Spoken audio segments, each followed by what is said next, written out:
माँ, कहाँ गए थे तुम? माँ, मैंने दिन भर शरारतें करके तुम्हारा जी नहीं भरता, जो अब तुम रात को भी बाहर जाने लगे? अग्निवेश ऋषि का आश्रम ध्वस्त करके समाधान नहीं मिला तुम्हें? माँ, आप मुझे गलत समझ। गलत? तो फिर सही क्या है? मैं तो सो रहा था, फिर मुझे श्री राम जाप सुनाई पड़ा। अच्छा, हमें तो सुनाई नहीं दिया। मैं सच कह रहा हूँ माँ। मुझे जो दिखाई देता है मैं उसी को सच मानती हूँ। और मैंने तुम्हें कक्ष में नहीं देखा, तुम खिड़की से उड़कर आए। ये नाम स्मरण कौन कर रहा है, ये ढूंढने के लिए मैं बाहर गया था। इतनी रात को? आप चाहो तो कपीश्वर जी से पूछ लो।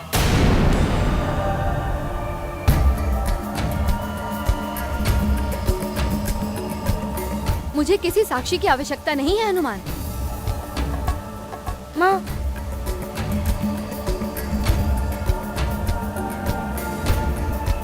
पता चला कौन नाम स्मरण कर रहा था? कपीश्वर जी कहते हैं मैं ही नाम स्मरण करता हूँ। इसका अर्थ है तुम अपने आप को ही ढूंढने निकले थे रात के समय में। हनुमान, तुम्हारे इसी व्यवहार के कारण तुम मुझसे दूर जाओगे।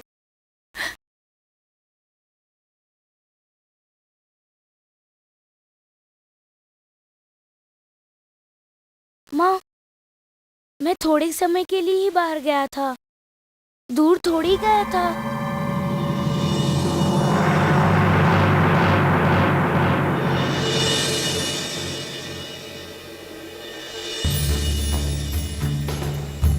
वानर राज, हनुमान जो यहाँ उत्पात मचा रहा है, गुरुकुल में उसका पूरा जीवन अनुशासन से भरा होगा।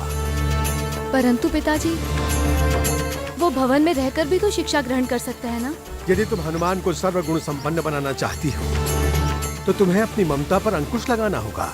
बेटी, हनुमान अभी राजभवन में है, परंतु अनुशासन के नाम से पूरी तरह अनजान है। सत्य तो ये है कि वानर राज और तुम हनुमान को अनुशासन सिखाने में असफल रहे हो।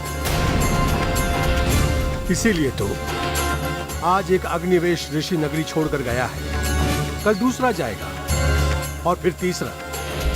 वानर राज, क्या आप यही चाहते हैं? नहीं कपीश जी। वो भविष्य में क्या रूप लेगा, उसके उत्तरदायी आप होंगे।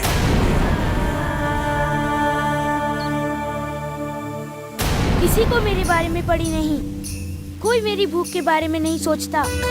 माँ कदाचित भूल गई है कि मुझे भोजन चाहिए। मुझे स्वयं ही जाना होगा।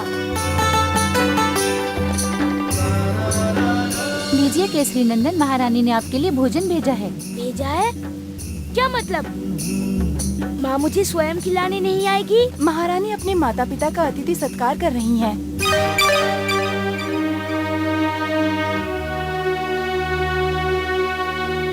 कहाँ जा रहे हैं आप? माँ के पास। कुमार, हनुमान का राजनीति में होना परम आवश्यक है बेटी, क्योंकि राक्षसों की शक्ति बढ़ती जा रही है। उनसे सामना करने के लिए बल और शक्ति की ही नहीं, बल्कि नीति निपुण बुद्धि का होना भी परम आवश्यक है। और ये आवश्यकता कपिल मुनि की शिक्षा पूरी कर देगी।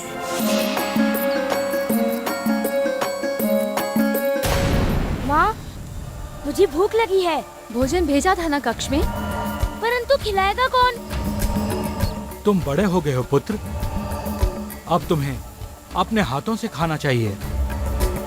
तुम्हें गुरुकुल में माँ खिलाने नहीं आएगी हनुमान। गुरुकुल?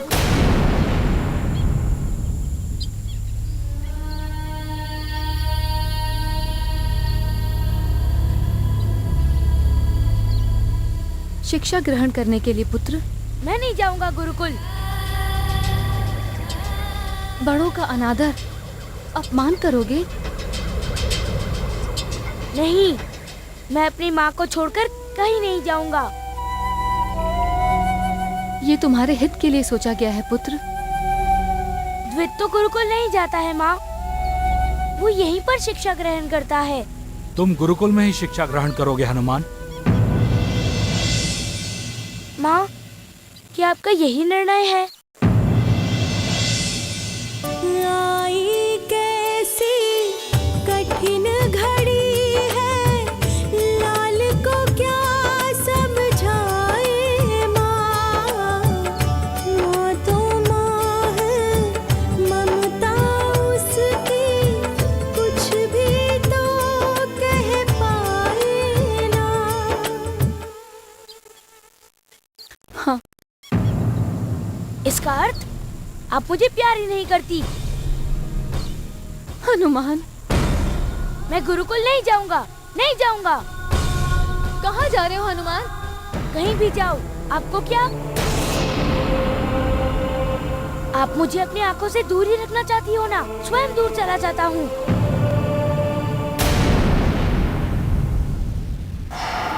माँ मुझे डांटती ही रहती है, प्यार ही नहीं करती। भूख लगे तो मुझे खाना भी नहीं खिलाती। मैं भूखा ही रहूंगा। हाँ, रुक जाओ, रुक जाओ, अभी तुम्हारे साथ लौट जाओ यहाँ से, लौट जाओ यहाँ से, रुक जाओ हनुमान, तुम लोग चले जाओ, लौट जाओ हनुमान, वापस चले जाओ तुम दोनों।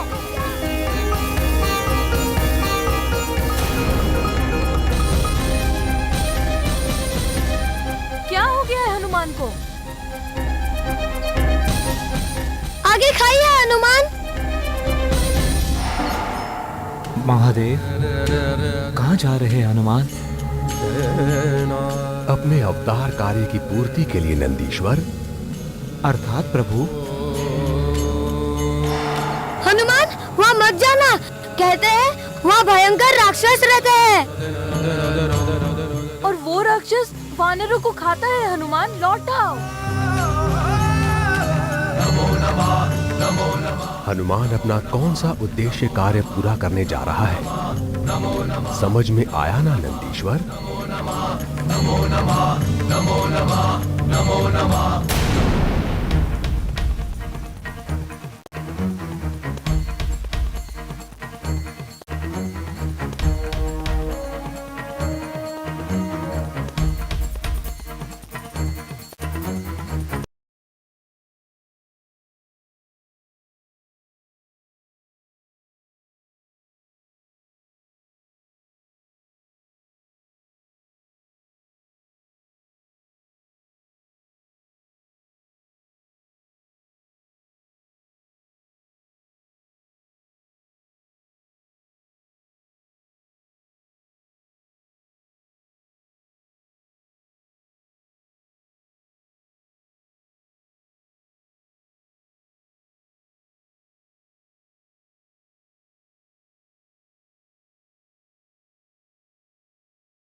वानरराज बलवंत को मेरा प्रणाम।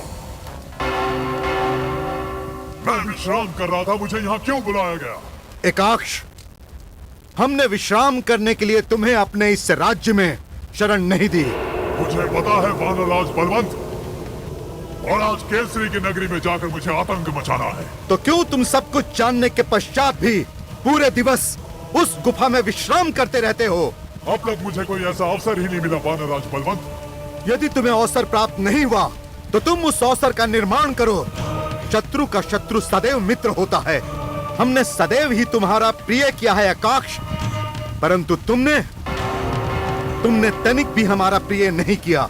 मैं केसरी को अपना बंदी बनाने के पश्चात उसके उस राज्य को अपने इस राज्य में सम्मिलित करना चाहता हूँ।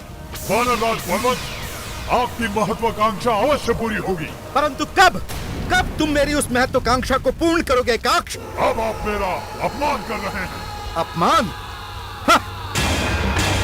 यदि तुम अपना सम्मान चाहते हो तो आज रात्रि को ही तुम केसरी के राज्य में जाकर उत्पात मचा दो, तहस नहस कर दो उसकी नगरी को।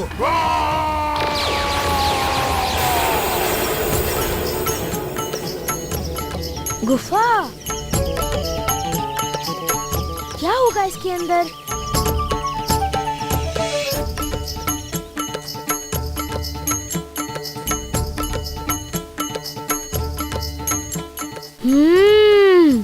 भोजन की खुशबू आ रही है।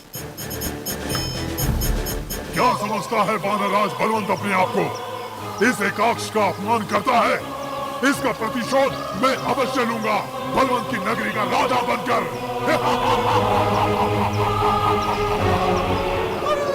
माँ से रूठने के बाद मैं भूल गया था कि मुझे बहुत भूख लगी है।